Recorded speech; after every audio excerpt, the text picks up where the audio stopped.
ወደ 100,000 ቤቶችን አስጀምረናል።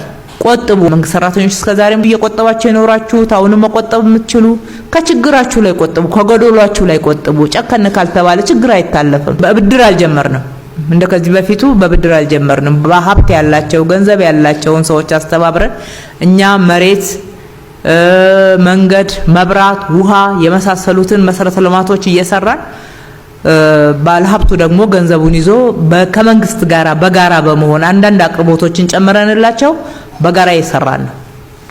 በዚህ ፕሮግራም ውስጥ መንግስት የራሱን ድርሻ ወስዶ ሌላ ነገር ማዋል አይፈልግም።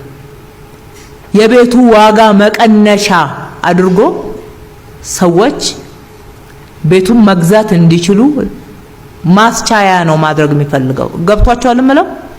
ለምሳሌ እንደ መንግስት 30 ድርሻ 35 ድርሻ የመሳሰሉት አሉን በእነኚህ በሚሰሩት ውስጥ እነኛም ቤቶች ወስደን ለተወሰነ ሰው ብንሰጥ የተወሰነ ሰው ተጠቃሚ ሊሆን ይችላል። ግን በዛ ፋንታ በአሁኑ ወቅት የቤት ዋጋ ወደ ስለሚችልና በተለይ መካከለኛ ገቢ ያላቸው ዝቅተኛ ገቢ ያላቸው የመንግስት ሰራተኞች ስለማይችሉት የኛን ድርሻ እንደ ድጎማ የቤቱ ዋጋ መቀነሻ እንዲውል አድርገን መንግስት ከዚህ ድረስ ነው ጥረት እያደረገ ያለው።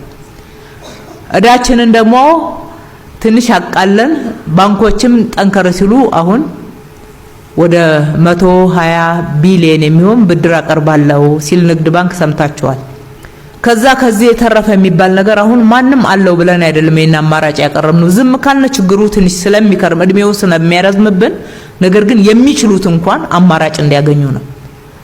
የአማራጭ ደግሞ ለማይሰራላቸውና ምንም መቆጠብ ለማይችሉት እያደረግን ያለነው በበጎ አድራጎት እና የቁጠባ ቤቶች በክራይ የሚቀርቡ ቤቶችን በሰፊው እየሰራን የተወሰኑ ሰዎች ደግሞ በክራይ ቤት እንዲያገኙ የክራይ አማራጮችን እናቀርባለን።